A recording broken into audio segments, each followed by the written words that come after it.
Hello, everyone, and welcome back to Women Changing the Game. I'm so excited for today's guest. She is CEO of Rocky Ilshoya Entertainment Incorporated, owner and founder of Black Girl Surf, CEO of and founder of Africa Surf International, and executive director of Inkwell Surf and Skate Club. Welcome, Rhonda Harper. But thank you for having me. I'm glad to be, glad to be invited on the show. Thank you very much.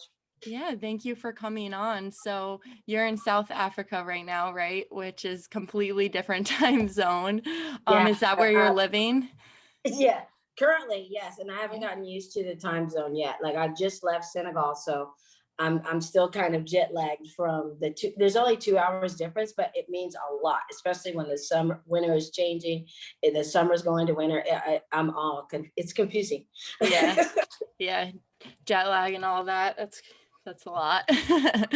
All right. So I just want to jump right into how you got into surfing and, when you fell in love with it and knew that you wanted it to be such a big part of your life and a part of your career. Where did that all start from? So it's weird because it just started out as watching movies in the summertime, Beach Blanket Bingo and those kind of things. And then you realize that this is what you love. Like my mom and dad, when I was in Kansas City, I would just watch the movies. But then we moved to San Jose, California, and the beach was actually there. So it was like your fantasy world that you see in the screen and the TV actually comes to life. And I always say, like I'm the original Dorothy that's trying to find her yellow brick road, and you have to stop on all these different stops. And California was the very first stop on the road from Kansas.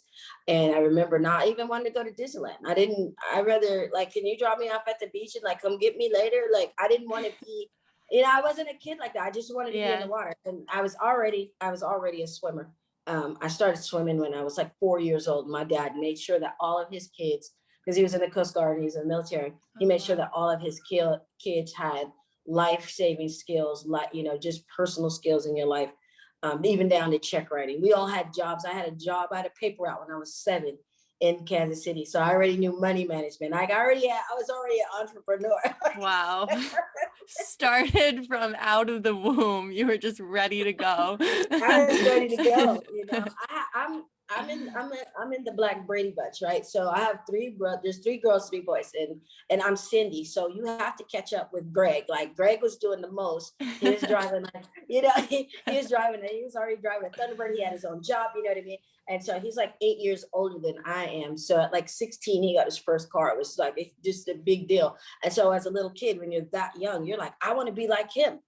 Right. I want to be like him because I want a car when I'm 16 too. So I started throwing papers when I was like 7. And so that's where the entrepreneur and having those little lemonade stands outside of your house. So that kind of started me in like business. On top of all of that, I'm a junior member of the NAACP. So I'm going to these meetings with my parents, these civil rights meetings with my parents. And my parents at the time were like engaged in civil rights, criminal justice, women's rights. They were like across the board. They were like boots on the ground people. And so that's where you get the spirit of me wanting to change things that I see. But going to California and being in the water for the first time, and then being able to have access to Hawaii. A lot of kids didn't have access to Hawaii. I had access to Hawaii simply because my father was in the military. And so you would get on a $5 hop at like Travis Air Force Base, and you'd go spend the whole weekend over in Hawaii, and you get to see people that look like you actually doing what you love. Like it was like a show. And I was still too young,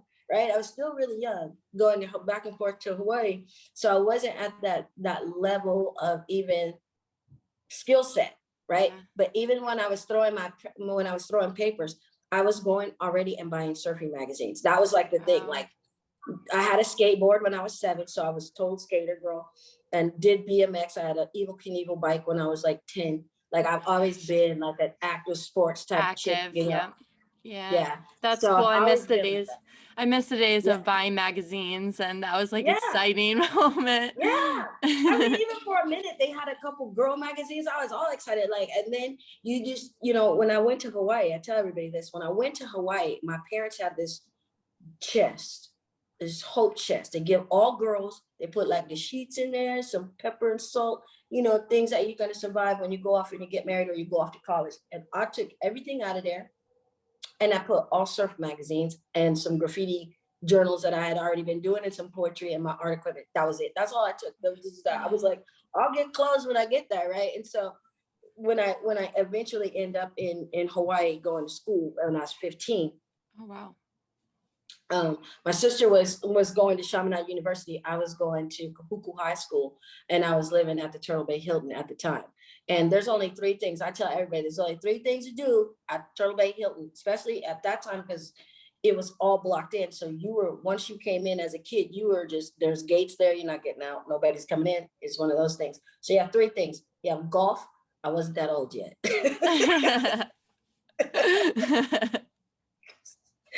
That's for people that are in, I don't even know. I'm not even, I have golfed, but I'm not a golfer. Yeah, But yeah, I so don't love golf at all. yeah, But no, it's fine. I no, rather no like hate against golf, but I'm not a fan. no hating against golf, No. no hating against golf. I mean, it's just not for everybody. I'm one of those Right. people that like we're going through the mountains and I got the window rolled down and I'm looking over the side because you can feel that like that adrenaline rush, like you're gonna jump over. So I'm always one of those little daredevil girls, like climb up to the top of the school. So that was out. Golfing was too safe for me. Right. Right. The other thing you could do at the hotel is that I had a pool that was right in my backyard. Well, I had a pool in my backyard at home, so it wasn't like a big deal. You just okay, we'll go swim again today.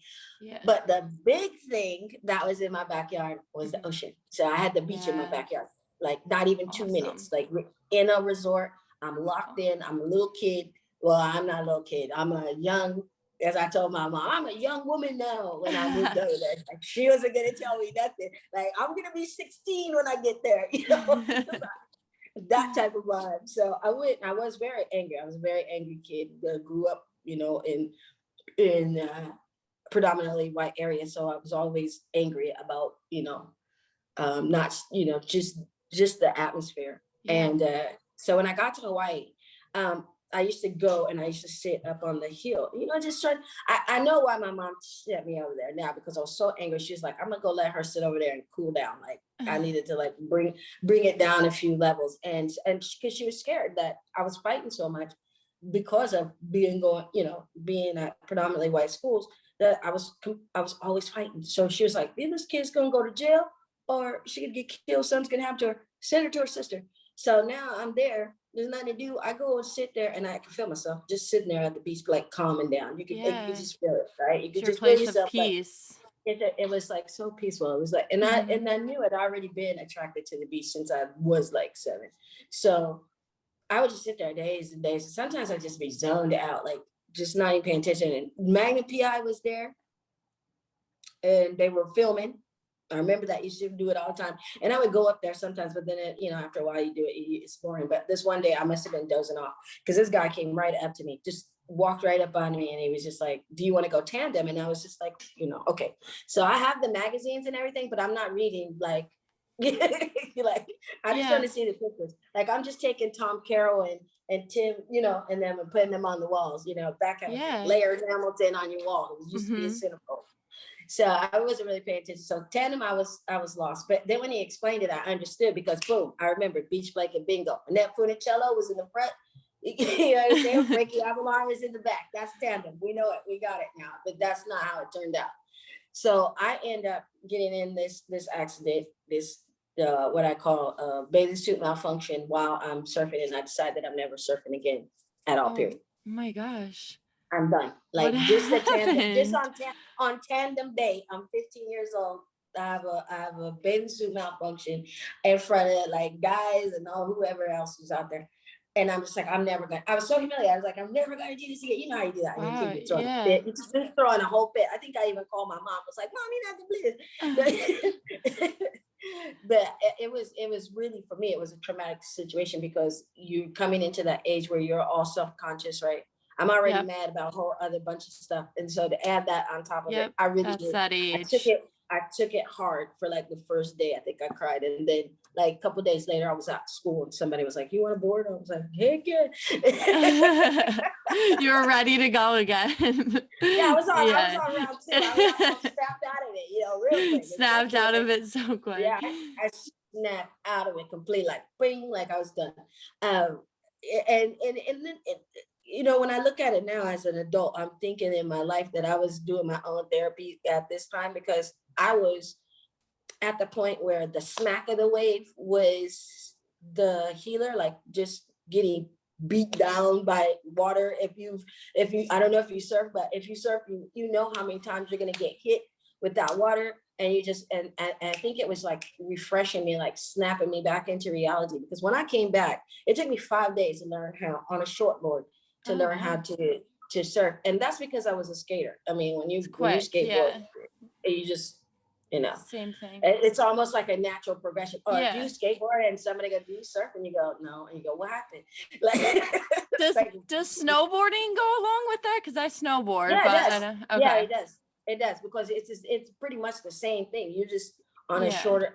I'd rather snowboard sometimes than surf because that water does Really. smack you to death. But Yeah. so no, but when you're on the snow, you know what's underneath you. You Right. understand? So 90% of the time, you're worried about if you're going to get back to the shore safe. You know? That's I'm gonna scary. do, That's why I yeah. don't surf. I'll I leave mean, the I'm here. surfing. I'm here. It's safe. Like the amount of shark bites around the world. But my thing Yeah. is I just don't want to happen to be that one.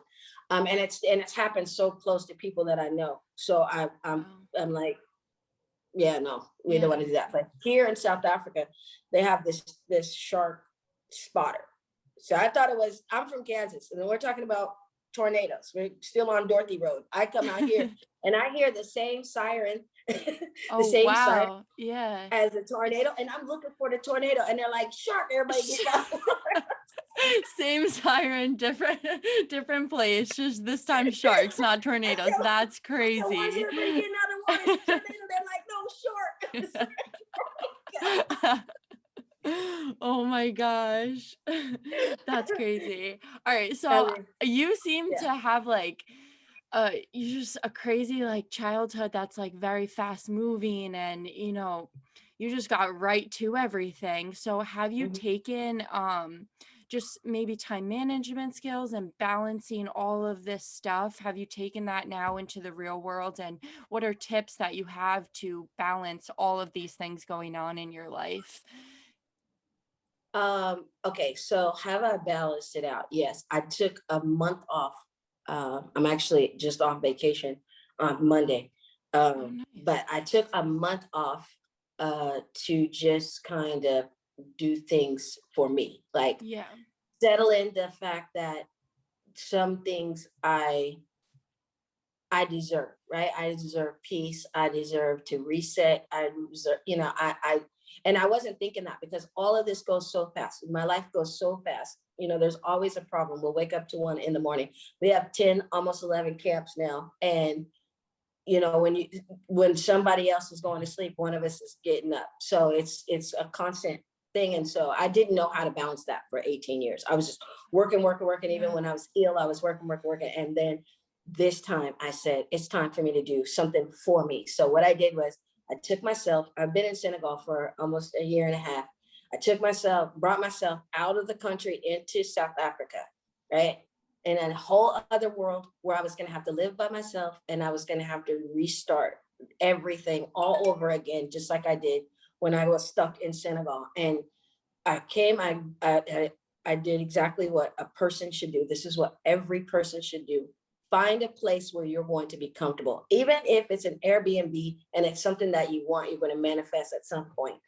Get somewhere that you deserve. Put yourself in that situation. So I've always wanted a loft, and so that's what I got. So I knew I was going to sit in this building for a month and reset my entire life. I want to make sure that I have everything that I need to like thrive and then reset. So candles, the whole nine. Finally got a bath. That was a big thing. A bath is a big thing, especially when you've been living somewhere where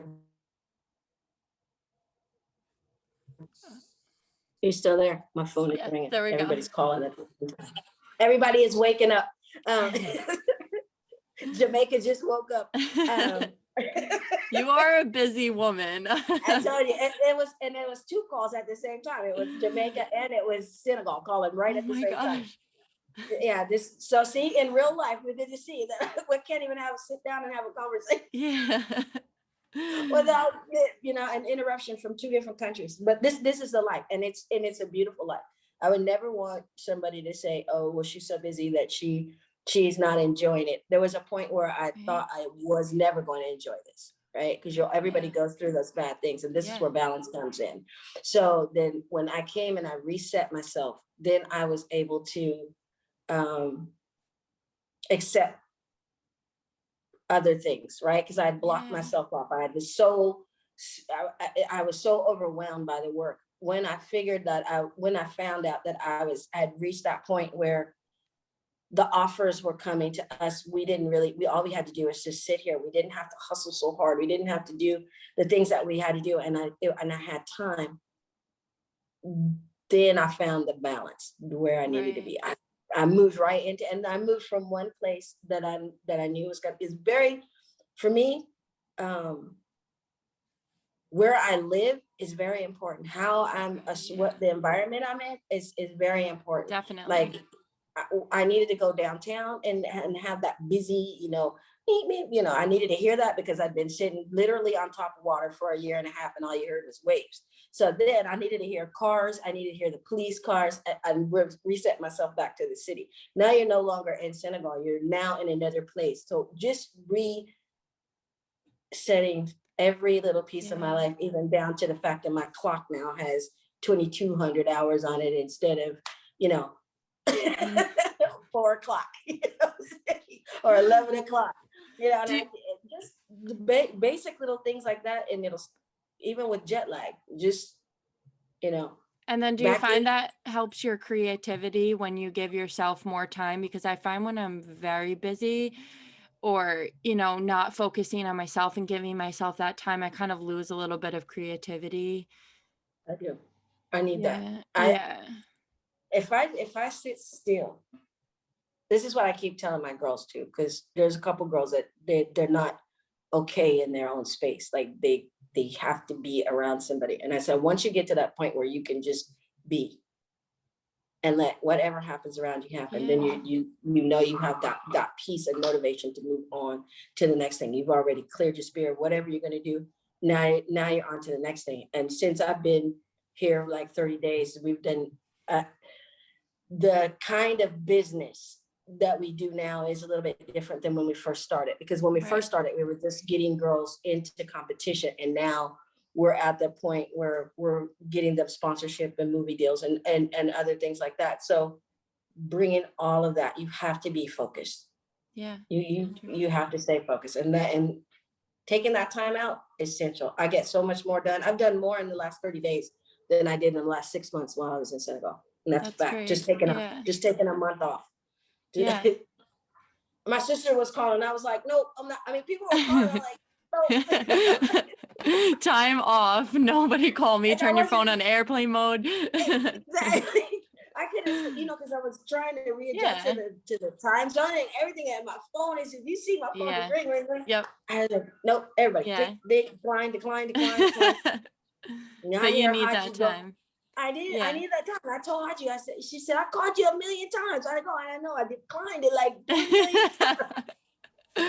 All right, so I want to talk about Black Girl Surf specifically, and it's one of the first platforms that Women Changing the Game started following. We came across you, and I loved everything that you guys are about, and why you started it.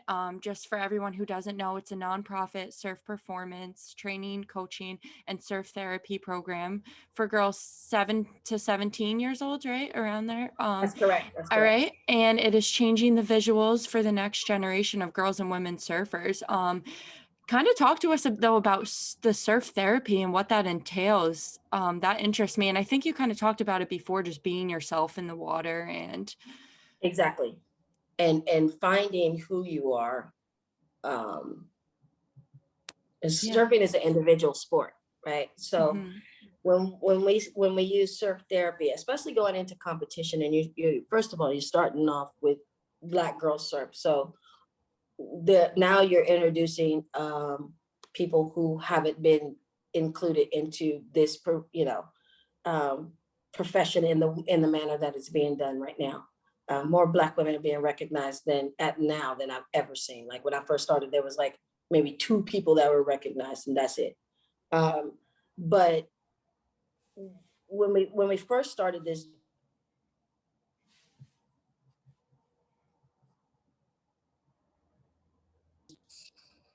telling you, the Senegal, that Senegal again. Like, okay, but we knew we were gonna have problems on the beaches, and we knew that the girls were going to go through different cultural um,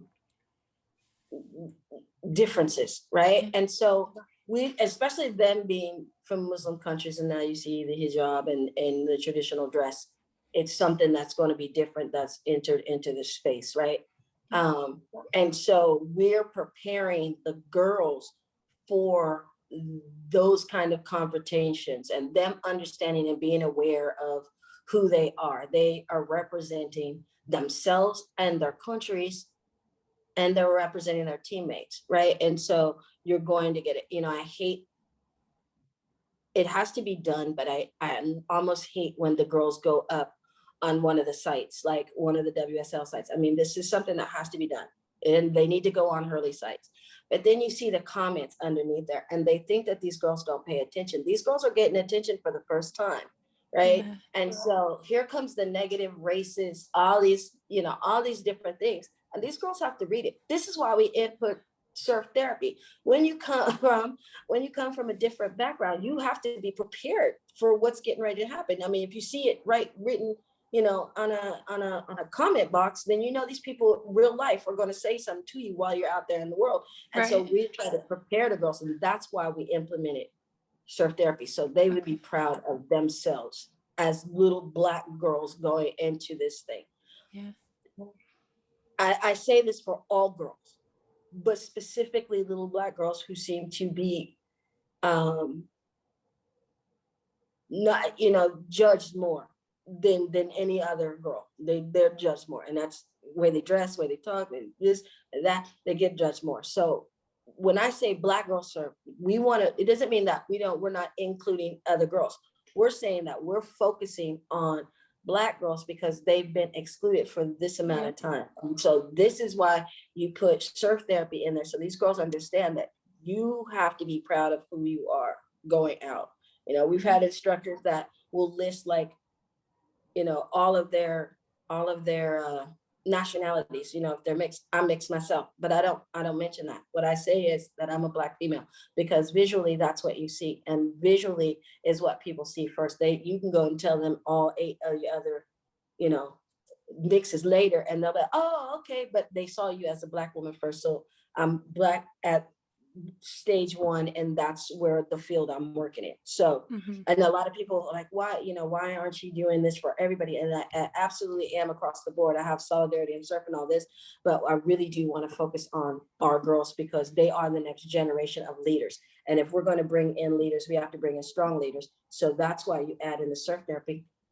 Now you've got this Yep. competition. They've got the fitness. They've got nutrition. They know exactly who they are going into this, so they can stand proud.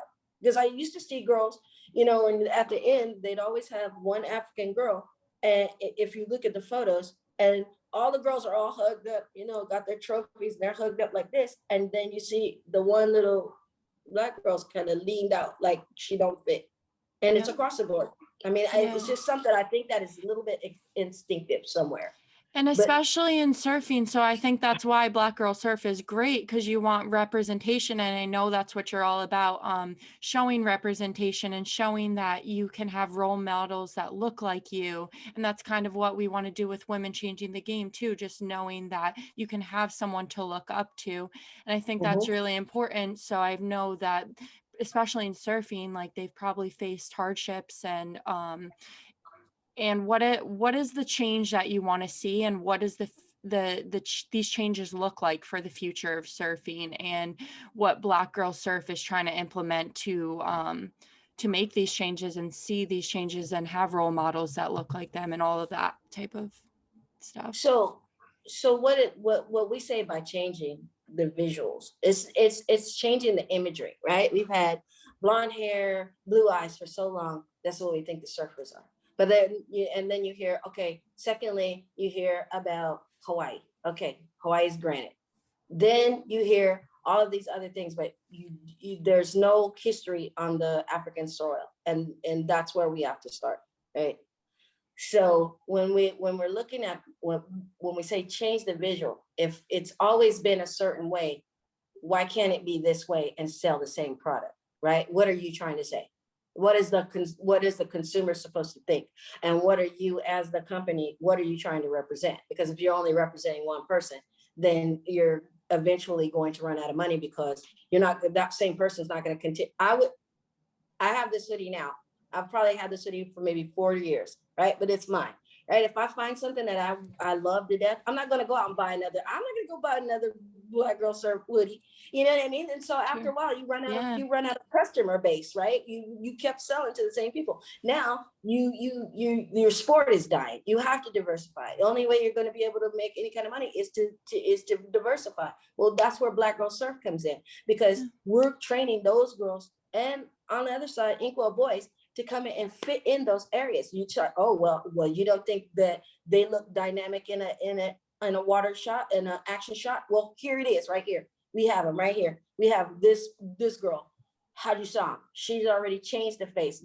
Even Haju change it. Haju changed the way we look straight away. Haju is a dark-skinned Black woman from West Africa, and has now become the symbol of Black girl surfing, right? That's worldwide. Yeah. Before, who did we have? We didn't have anybody. Mm-hmm. That was Imani. If you typed in Black girl surf, or just Black girls surfers, Imani would definitely pop up. She's our director of development right now. But that's Imani Wilmot, and she was the national champion in Jamaica. I think, well, more than 5 times. She corrected me last time. I can't remember the number, but it's more than 5 times. She never caught on and got exposure, right? Wow. So she's been in the ISA games for years, and scheduled to go to El Salvador for the games that are coming up. So there's no press on her at this point either. So what we're saying is that we're trying to change that visual. Mm-hmm. Sule and Narisa carried the Olympic torch. You never saw the visual. I saw it because when I was looking her up and doing research, boom, I found out she had carried the Olympic torch. She's a legend, a surf legend, Black surf legend in Brazil. Every time I have the opportunity to speak about these women, I do, because you have Noela Cuesta that's down there. I try to fit this in because it's not like we are here first. We just happened to catch on. I don't know if it was the name, the timing, or what. I don't know why we caught on, but I know that for a fact that there were women that looked like me who have been in professional surfing before. Mm-hmm. And it's so important, and you're giving them a voice, and you're giving them visual, and you're right. Every time you think of, the surfer, you think of the blonde hair and blue eyes, and now it's time to have different representation. And I think that's really important. And you talked about Haju, and I think, that's really been cool to see. And what's it been like for you bringing her in and seeing her, being able to take this leadership role and now, be a role model for these kids? And I feel like it's awesome to see her passion from what I've seen of her, and cool to see her now as a role model as well. Mm-hmm. Haji is amazing. Everything that she says, she means. She wholeheartedly means it. She doesn't, she's quiet. She likes to watch everything happen. She didn't catch on to how important she was for a long time. Like, she didn't get it. She was just like, I don't understand why everybody's giving, she's from a country where everybody looks like her, right? So she didn't know that there were there were littler than women that looked like her in the industry. We didn't really know, we didn't have that pathway to connect the dots. So we knew about KK. And then now somebody told her, hey, I Googled you the other day. And she said, you Googled me? And that's how she found out, because she Googled herself. And that's awesome. She got to see how important she is. And I mean, there's stories in Russia, from Russia, the Indonesia. I mean, there's so many stories. about this girl. She didn't realize that she had captivated the world and how important her message was Mhm. until she was called by the embassy for France, or she went down and spoke at a luncheon about women in sports. And Wow. now she's coming into the speaking realm where she's starting to speak up. She's working on English a little bit more, and really wanting to motivate more girls, underneath her. And her girls, Mhm. I'm going to call them officially her girls now that I've left Senegal, because when I was there, this is the thing, coaches, these are your girls. Until you leave, these are your girls. So now they're Hajj's girls, and Cool. she's running the camp. Uh she's harder on them than I am. I'm the nice cop. She's she's the more she's the more disciplined cop. And That's yeah, cool. so to see these camps come up. Jamaica is another one that's doing brilliantly. That's Imani. She has her own camp down there. And just to watch how we've been able to change. We never seen people at literally working out with their coaches on anything before, on any Yeah. platform. And now we see little girls working out with their little coaches everywhere. It's so cute. It's so awesome. It's so I cute. love the pictures, the videos, all that. I'm like, this is so cute. That's why I started Yeah, following you guys. I'm like, this is awesome to see them, and they're probably so excited. they are. Just to have a mentor and have you guys surrounding them and kind of like a family, right? Exactly. And that's how we look at it too. So anybody that comes from the outside, we already, all of us, we all shield each other. Everybody shields me. There was a point where Haji wouldn't even leave me. And I was like, why are you still here? And she was like, my mom told me that I better not leave you ever. And that's true. Her mom did tell her. So like, go back over there and That's don't leave funny. her side. We literally guard each other for everything. Hmm. And and having that family link, because any one of us can call any one of the camps and talk to each other, and hey, how are your girls doing, how are your girls doing, what are you doing? And all the camps, we exchange phone numbers, and one's going to drive up to get the other one's boards, and it's just like we put together a network of women who really do like ask for no money at all, are trying to get these little girls up and riding. I mean, I just was sent a video where Nigeria was going door to door, with the surf trainer, with, just them two going house to house. And that's how we did it in Senegal. And we didn't think anybody else was doing that. They were like, we can't do that. And then they Wow. send us the footage, and I'm like, they're doing the exact same thing. That's Because crazy. it's very hard. It's for us. This isn't easy. Okay, so there's a lot of girls who have seen surfing, right? But Yeah. and you say, hey, you want to surf? They'll say yes, like 100%. 100% they want to go. It's when you go into the house. It's when you go into the family and you go, hey, listen, we want to take your daughter or your son out and to surf, and it's on us. We'll take the boards and show them everything. That's And the amazing. parents are like scared of the water, right? Because they haven't been in the water, right? They're Right. petrified. So then that next generation sometimes misses out because of fear. Right. So we always invite the parent to come down and watch, keep the Oh, kid on the nice. on the beach, watch what happens. And then if you want your kid to engage by watching what we do, then that's fine with us. And it was funny because at one point we had to break camp because in Senegal, our beach, our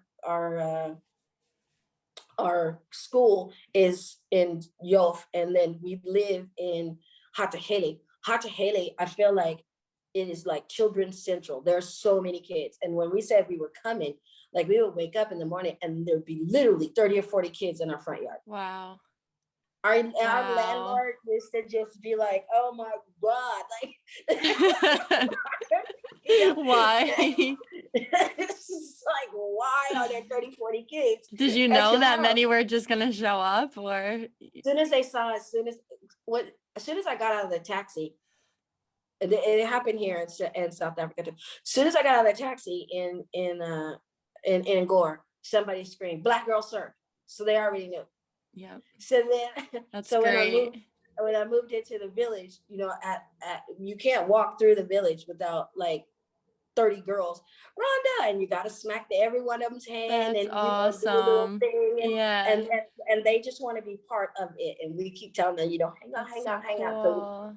we had this little Nappy Roots camp that we had, and there were so many kids, and we didn't have the equipment, and we had to put it on pause. But every day these kids were coming to the door like, is it today?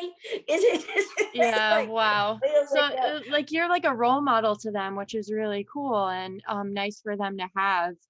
Have you had any role models that you've, like, looked up to and throughout, when you were little or now or throughout your success, who have you looked up to in the process?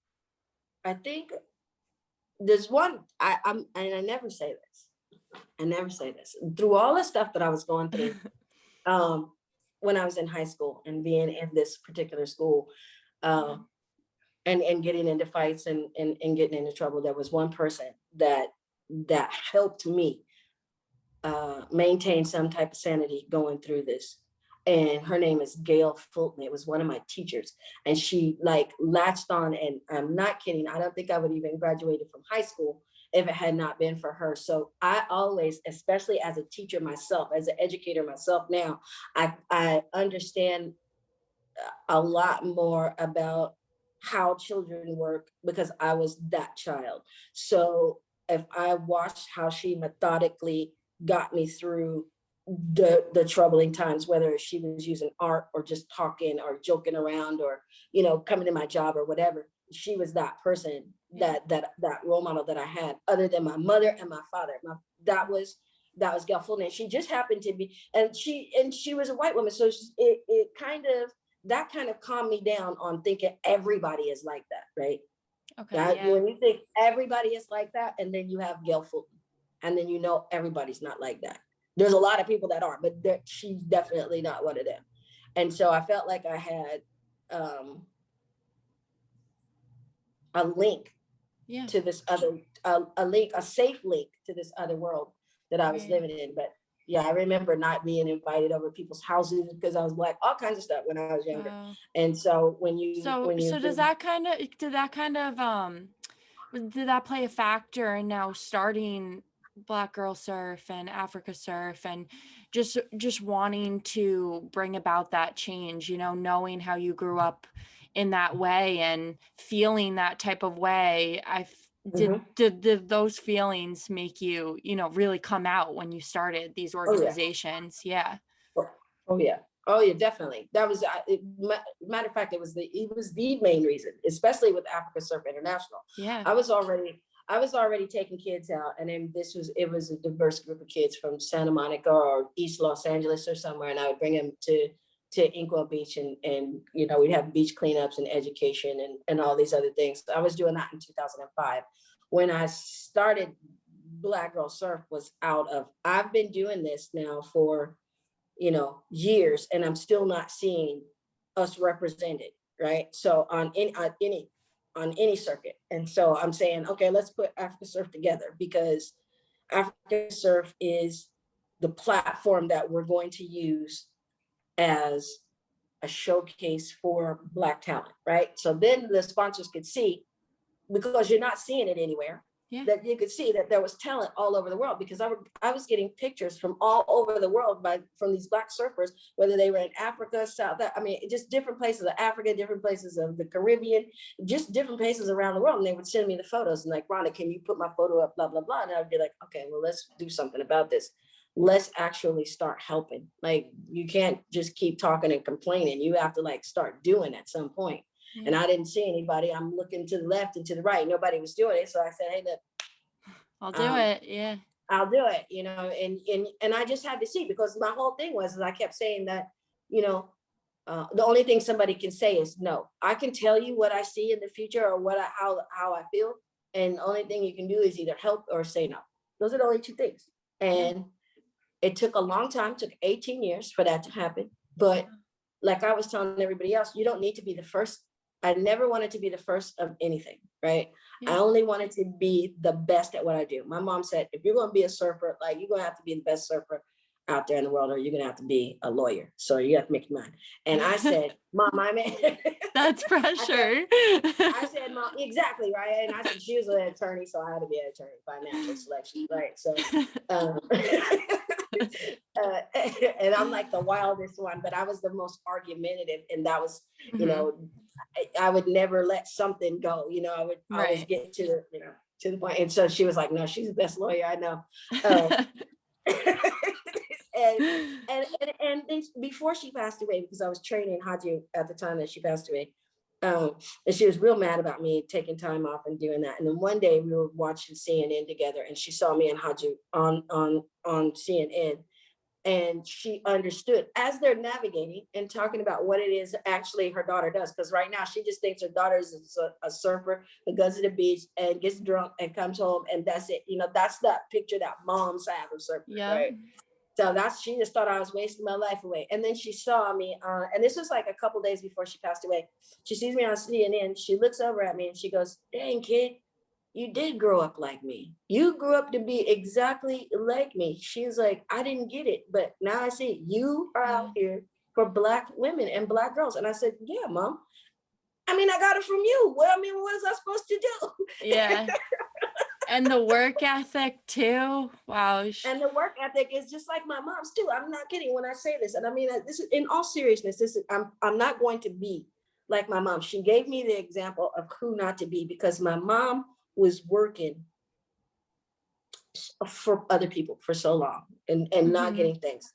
She was doing a lot of pro bono work for a lot of veterans and a lot of people, and she was just already stressed out. Okay, so she was literally on the phone. When I say dying doing what you love, she was literally on the phone with her client and one of her attorney partners, and she had a heart attack. She was literally helping somebody else when she passed away. Wow. So this work ethic, I'm not going to get to that level, but what I'm saying is Right. that this is in my family. So this is in my blood. This is not something that's going to stop. It was never a fad for me. If you put something 18 years into something, Yeah. it's not you just doing it to be seen, because I could have Yeah. been seen, but you have to do it methodically, and then use the tools that you're given. You're given finance reports. You're given, there's Transworld Business. They're telling you how the business is going. They're literally giving you the information, the pathway, if you know the pathway. But there was nobody who could tell people who looked like me what the pathway was. They literally, I mean, there's a little pathway that you can go to get into pro surfing. But if you don't tell those people, and those people, only these people know, Yeah. and It's crazy. Yeah. And that's why your organizations are so important, so that now there can be this pathway. So the last question I kind of want to ask you is just what advice you have for girls or anyone younger, older, wanting to start their own organization or business, whatever it is. And then also for young women wanting to start in an industry where maybe they are the first of something, or maybe they don't have role models to look up to. What advice do you have for them? the only advice I have for people with a dream Yeah. and a purpose is to never give up your pathway. Don't veer to the right, don't veer to the left because somebody said or advised you. You have to go with what's in your gut. There's so many people that try to get me to go this way, or sell Black Girl Surf and start licensing and all kind of stuff. There's always somebody that's going to come in to be counterproductive or whatever, and you just have to keep going. Do not stop from your original plan, because that was what was in your heart. Anything else that you change it to, you can adjust it once you get going, but don't change it because somebody else tried to influence you. A lot of people wanted us to change the name of Black Girl Surf to something else, and we were like, no, we're not changing it. And so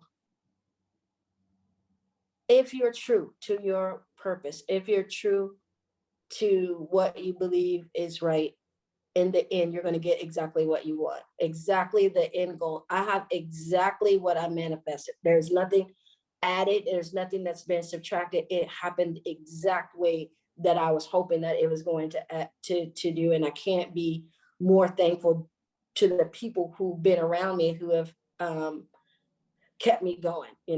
There's really dark days, especially when you're just doing it by yourself. And there's a lot of times that I do things by myself because they're so hurtful, especially the racial issues. They're so hurtful that you just want to take that pain. You don't want to spread that around. And so learning to have a balance between yourself and your career, and not mix the two, because that stress will go over into your personal life. That stress that you bring from your business or your goal is going to come over in your personal life, and you definitely have to have some type of outlet to just be able to express yourself. Like we just started journaling, so um that's my thing now. I Yeah, just started doing that out of the, I've me too. so many people are like, you should journal, and I'm just like, I don't have time. What I'm saying, that I felt, I'm like, I don't know, but when I started, I feel a lot better about trying to reach my goals, about just things I've accomplished, and then also things I want to accomplish, but then also just things that you want to write down so that you get it out of your, your thoughts. Mhm, mhm.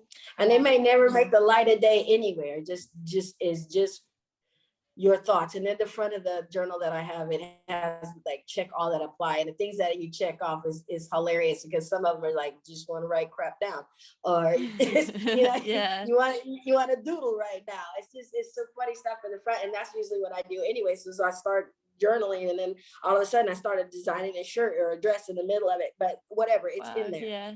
and it's something that's it's something that's inside, and it's now it's coming out, and it'll come out in a thank you memoir to everyone that has helped us get this far, because right now we're going into the WSL. Black Girl Surf is a part of Africa Surf International, as well as Inkwell Surf. And so Africa Surf International is about to start throwing contests with the WSL in Okay. conjunction with the, that's why, one of the reasons why I'm here in South Africa is working out. There's 3 contests that are going on this year. We wanted to start with the juniors program first, because that's basically who I'm working with now. And then everybody it's all, ages, like we said, 7 to 17, and then all leveled. So you may be in a heat with somebody that surfs better than you, but you're going to surf again. So you're going to get to surf twice. You're not just going to go, they're going to beat you, and you're going to be gone. No, Yeah. we're going to make sure that you come back for that second one, so that these are more development contests, but they're under the WSL Junior Pro label, and having job fairs there. So got parents that are there, and they want to keep their kids in surfing. Hey, and you don't have a job here, go work at this surf shop, or go work at this shaping shop. Maybe they need somebody to Wow. sweep. We're just starting to, Yeah. get people in the community like activated in making life better for, like, not just the kids, but just themselves better, Yeah. and we're not coming to change it. We're just coming to just tweak it and make your life better. And most of I these think are that's awesome. cultural exchanges too. So the girls will get to, in these contests, the girls will get full development. They'll know how to score, they'll know how to judge, they'll know how to officiate, they'll know how to be an instructor, they'll know how to be, so we're building communities of little little tiny future Yeah. head judges for the WSL. You understand? So Wow. Yeah. I love that. No, that's awesome. And congratulations for thank you. all of that to come. That's going to be so great Thank you. for the industry. Thank Love you. to see that. All right. Thank you. Well, thank you so much for all your advice and, talking about Black Girl Surf, talking about just surfing in general and how we can make these changes to the surf world and just the world in general. And I really love talking with you and getting advice. And where can we follow all of your stuff? Okay, so you can follow Black Girl Surf on Twitter, Facebook, and IG at Black Girl Surf. On my personal IG is Black Girl Surf. I think Black Surfer Girl. There we are. There I am. And you can catch us at blackgirlsurf.com, but we're getting ready to change it over to blackgirlsurf.org. We've been working on it for quite some time, but it's getting ready to change over. You can catch us on Clubhouse and Discord. We're everywhere. Awesome. All right, everyone, be sure to follow all of those accounts. Write them down. Thank you again, Rhonda. Great to talk to you. Welcome. Excited to share this with the world. And yeah, thanks everyone for listening to Women Changing the Game. All right, I'm gonna stop recording.